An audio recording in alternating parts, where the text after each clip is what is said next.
Assalamualaikum warahmatullahi wabarakatuh. Perkenalkan, saya Intan Nurhayati dengan NIM 2190302175 dari kelas C1.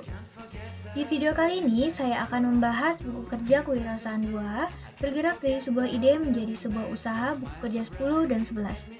Dalam buku kerja ke-10 mengenai identifikasi akses pembiayaan atau modal usaha baru dengan unit usaha kuliner dan produknya yaitu Bomboloni Donat. Dalam buku kerja 10 ini terdapat dua elemen. Elemen yang pertama adalah identifikasi akses pembiayaan atau modal usaha baru. Untuk kriteria unjuk kerja terbagi menjadi 3. Yang pertama, alasan kebutuhan modal usaha baru diidentifikasi. Alasan usaha baru perlu modal mencakupi tantangan cash flow dan juga penanaman modal. Selanjutnya, untuk kriteria unjuk kerja yang kedua, sumber-sumber modal personal diidentifikasi. Sumber-sumber modal personal yaitu dari dana pribadi pendiri dan sumber bootstrapping. Menemukan cara untuk menghindari kebutuhan pembiayaan atau pendanaan eksternal melalui kreativitas, kecerdikan, penghematan, pemotongan biaya, atau cara apapun yang diperlukan. Selanjutnya, kriteria unjuk kerja yang ketiga yaitu potensi peningkatan pendanaan dipersiapkan. Potensi peningkatan pendanaan mencakupi personal funds atau dana pribadi dan juga equity capital atau penyertaan modal. Selanjutnya, elemen yang kedua, identifikasi sumber-sumber pembiayaan ekuitas. Terdapat 3 kriteria unjuk kerja.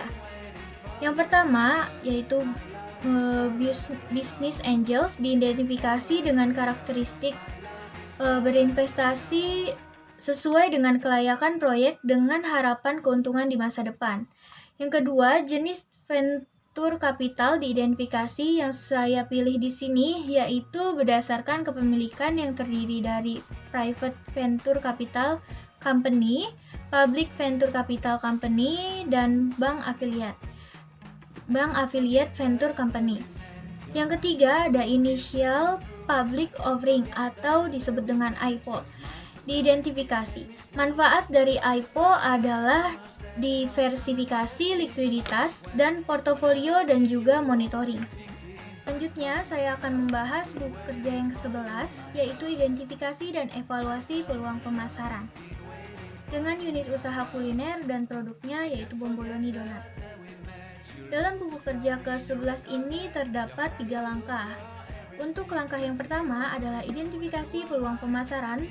Pertama, terdapat informasi tentang kebutuhan pasar dan jenis pemasaran dianalisa untuk mengidentifikasi peluang pemasaran yang mencakupi informasi pasar komparatif.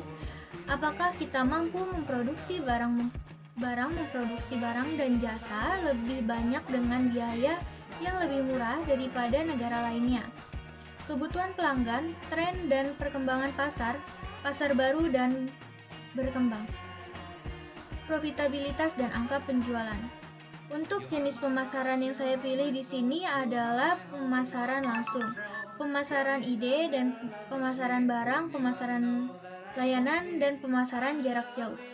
Selanjutnya, yang kedua ada potensi pasar baru dan kontribusi pada bisnis diteliti untuk masuk membentuk atau mempengaruhi pasar dalam hal kemungkinan kontribusi terhadap bisnis.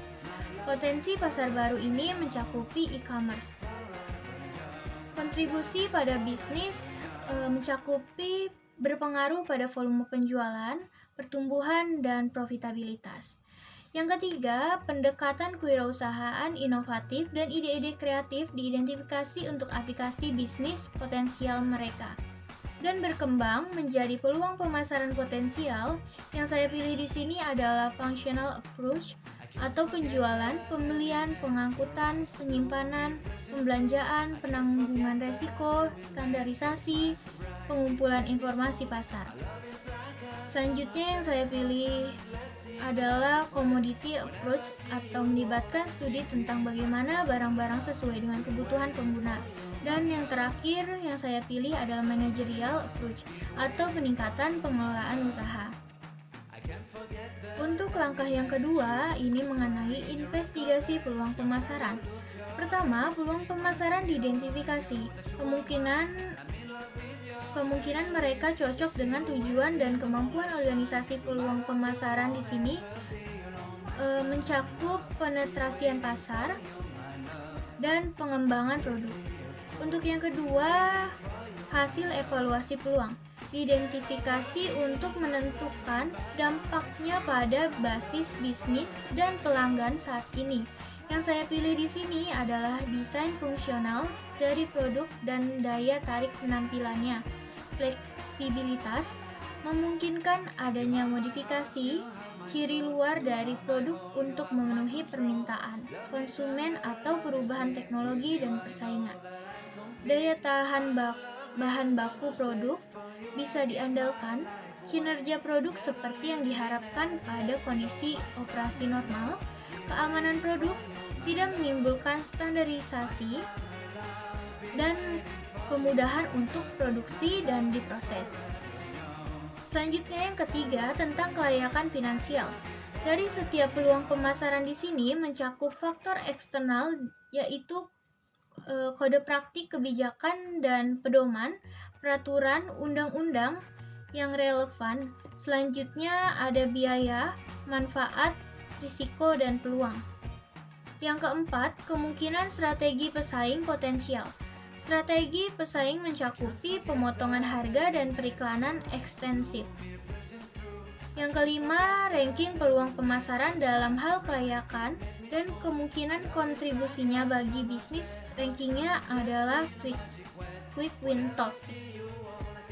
Dan yang terakhir, langkah ketiga membahas mengenai evaluasi perubahan yang diperlukan untuk operasi bisnis saat ini.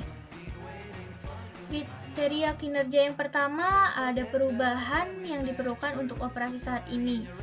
Untuk mengambil keuntungan dari peluang pemasaran yang layak mencakupi perencanaan proyek pemasaran, manajemen proses kreatif end-to-end, data pemasaran dan analisis, dan yang terakhir saya pilih di sini adalah kepatuhan dan risiko merek.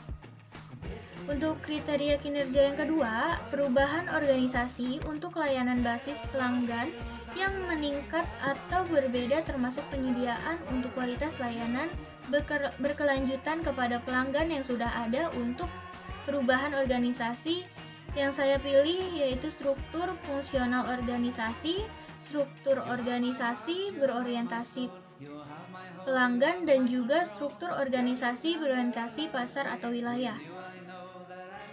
Selanjutnya, kriteria kinerja yang ketiga, perkiraan kebutuhan sumber daya untuk operasi yang diubah, yaitu saya pilih staf tambahan, biaya distribusi, selanjutnya ada peralatan, biaya produksi, dan biaya promosi, dan juga penelitian dan pengembangan. Selanjutnya, di kriteria kinerja keempat, komunikasi kelayakan membuat perubahan pada operasi saat ini kepada pemangku kepentingan utama. Yang saya pilih adalah staf sumber daya manusia, tenaga pemasaran, dan staf produksi. Dan untuk kriteria kinerja yang terakhir yaitu dokumentasi peluang pemasaran yang baru, diidentifikasi dan perubahan yang diperlukan. Sekian yang dapat saya jelaskan, kurang lebihnya mohon maaf. Wassalamualaikum warahmatullahi wabarakatuh.